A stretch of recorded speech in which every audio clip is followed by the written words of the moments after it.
familiar with this, what does that mean? Y'all hit the like button. Y'all don't be stingy. So, What does that mean? What is a glaucoma? so glaucoma is basically the damaged pupils in your eyes. Once the nerve vessels are damaged in your eyes, you have lost vision. So for me, I'm going to be 33 on Tuesday. So a 33-year-old almost, basically. There's a lot of damaged nerves in my eyes. So there are a lot of blind spots and blind areas. So you're coming towards me or I'm doing something and there is a blind spot. There's a lot of accidents that can happen. There's a lot of mistakes that can happen. So I had to learn how to maneuver through those blind areas and to live a life that's still fulfilling in spite of my fear that is constantly before me, darkness, constantly. Yeah. So when I see a comment, Master Lion Tamer says it can be hereditary, but in your case it was not. So was it immediate that you started to lose your vision? Was it like were you having problems? That's why you went? Yes. And then they start seeing these things and you're like, oh snap, what's going on? Yes. And how bad was it initially and how fast did it progress? For me, all my life I haven't been able to see well. So I suffered in school because I was not able to see well. My fundamentals, I didn't get to learn really well. I remember as young as second and third grade, struggling with those fundamental things that we need to learn in math and, in science and reading and all that, because the board, I couldn't see anything. And in Jamaica, everything was on the chalkboard, So if I'm not seeing that and I'm not, and I'm set, they put me in the front of the classroom all the way up to the board and I'm still not seeing it. And I'm like, something is wrong. But I thought it was normalized. I'm like, why is it that when I go to, the track and field games that my dad would take me to, why is it that they look like little beans down there? I can't really see it running. And I would pretend all my life saying, oh, wow, he did that. Oh, yeah, he won the race. And I just that you wilding. I'm excited. I'm just hearing all this. I thank God. I'm so grateful that we live in America because simple eye tests are not available everywhere. Right. And I don't know if we take that for granted or we are aware that getting like your eyes tested, getting a pair of glasses that are prescription for you is not the norm everywhere around this world. So thanks for bringing that up. Yes. But I also think about how many young people, how many children start out life with some sort of, challenge that is real and who get blamed for or who are categorized as, not able to learn or incorrigible or, uneducable and all these things when literally half the students, I think in Jamaica is actually very prevalent. They can't see. They can't see nothing. And we don't have the resources that are present in places like the United States. So I have some questions in the chat. Patrice Garner says, are you considered legally blind now, sister? Are you? Yes, I'm considered legally blind. Ooh, okay. And then I see Master Lion Tamer says, high blood pressure in the optic nerve usually tips off possible issues. Did you have any related high blood pressure? Because I'm telling you, you give us a health talk now. So I had congenital glaucoma. That's what I have. So I was born with it. I didn't develop it. I was born with it. Because of how aggressive it was, they were like, okay, there's no way you just developed this and have it this aggressive.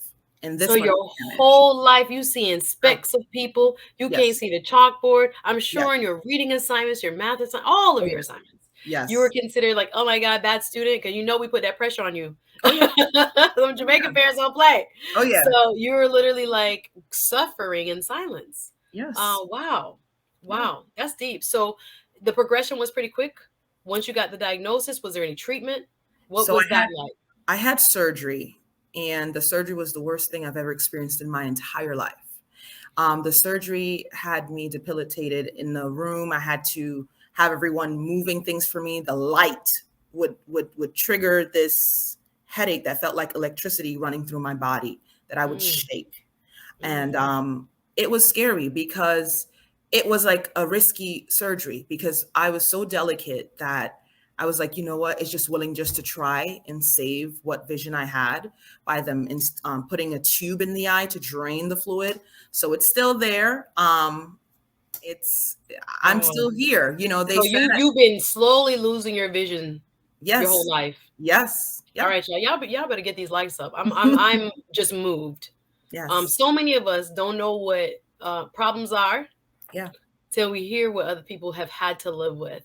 Mm-hmm. And some of us have, problems that occur naturally because it's called life. And once we Yes. live, we're going to have challenges. But I am just amazed at hearing your story, understanding that you were born with this. I see other comments in the chat saying, Patrice adds, glaucoma is how Ray Charles lost his sight at a Yes. young age. I wasn't aware of that. Thank you. And then Master Lion Tamer says, not blood pressure, sorry, but pressure on the optic nerve. Thank you for that Yes. correction. I see you, Miss Sandy. Good day to you, my love. Thanks for coming in. We're going to drop some gems. We talk about fear today, and some of y'all, that sounds very, very judgmental. Some of us, I mean it with love. Y'all already got to know. They I'm know. saying it very strongly, but I mean it for real, for real. We're going to wake up with fear sometimes. Sometimes fear is going to play an outsized role more so than other seasons of our lives. But I did reach out to Shanae because I had no idea of the health part of your very reasonable fear. Mm-hmm. And to see what you have done in spite of, we got to get to the formula. So let's Yes. talk a little bit about what did you go to college and stuff like that? How were you compensating with the disease and with the slow but steady loss or losing of your eyesight? What was early life like as a young adult? I would say it was traumatic because I was bullied a lot. And people would always make jokes, girl, you're blind. Dang, you blind. Whoa, them glasses thick. Oh, it would just come left, right, and center. And I had to work from within.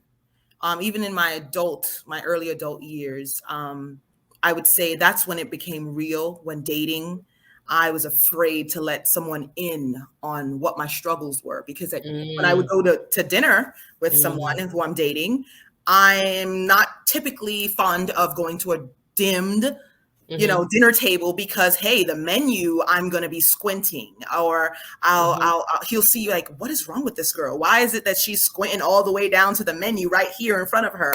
Why is it that she's walking this slow and this cautious? So one of the things I wanted to really, really share or touch on is what life looks like for me today and mm-hmm, how I'm really dealing with fear. mm-hmm, mm-hmm, So here is how I confront it. So this fear is there that I don't see well, and no one truly understands because I have to kind of break it down so you can see through my eyes. So I'm in the process of writing a book through her eyes. It will be out soon. And that's me speaking that into existence because I've already started it. So now this is compelling me to finish it. So here goes a young lady that is aware of her inadequacies. She's aware of the fact that, listen, I want to live a life that is fulfilling. I don't want to feel limited. So here goes Shanae dressing up when she's going on a date with her fiance in heels. And I know for a fact that there's a chance that I could fall in these heels, right? But I'm feeling myself and I feel so brave that, listen, I still want to feel sexy. I still want to feel beautiful. So I put on those heels. And while I'm walking, I am constantly speaking to myself, telling me, girl, you got this. mm, I don't even see in front of me, but I'm very cautious with, my surrounding, trying to, put my hands certain places and make it look easy. Not that I'm trying to fake it. Not that I'm trying to pretend to be what I'm not, No, but hold, I pause, don't pause, want to pause. be You held giving a back. whole sermon. Pause, pause, pause. Sorry to interrupt. I don't mean to, because you're flowing, my darling. Yes. Um, I don't know who needs to hear this, and I don't know what part of your life you can apply it to. We're Yes. here to talk with Shanae Hudson, Aspire to Inspire Agency. But the beauty of what she is sharing is that whatever your fear is, guys, you can apply some of these tactics. Yes. So, whatever you're experiencing, I'm grateful that she has been and is being so open. Let the comments flow because I see Bill Cosby has been battling glaucoma. I didn't know that's what he had. He's now fully blind. Juancito says, I'm so sympathetic to you, dear. And Andrew jumps in saying she's the epitome of bravery and execution of goals. Now, if you gonna talk about what is difficult in life and the things that would be actually really good excuses, because we'll get around people that will validate our excuses, guys, because we do have some really good ones. Mhm. So and so passed, so and so died, so and so did this, so and so that. Try walking around legally blind and still Yeah. trying to meet your mate, still trying to achieve in your career, Yeah. still trying to have a family. Try Yeah. that. So what she's saying, guys, I don't want to gloss over the fact that what she is doing is very brave.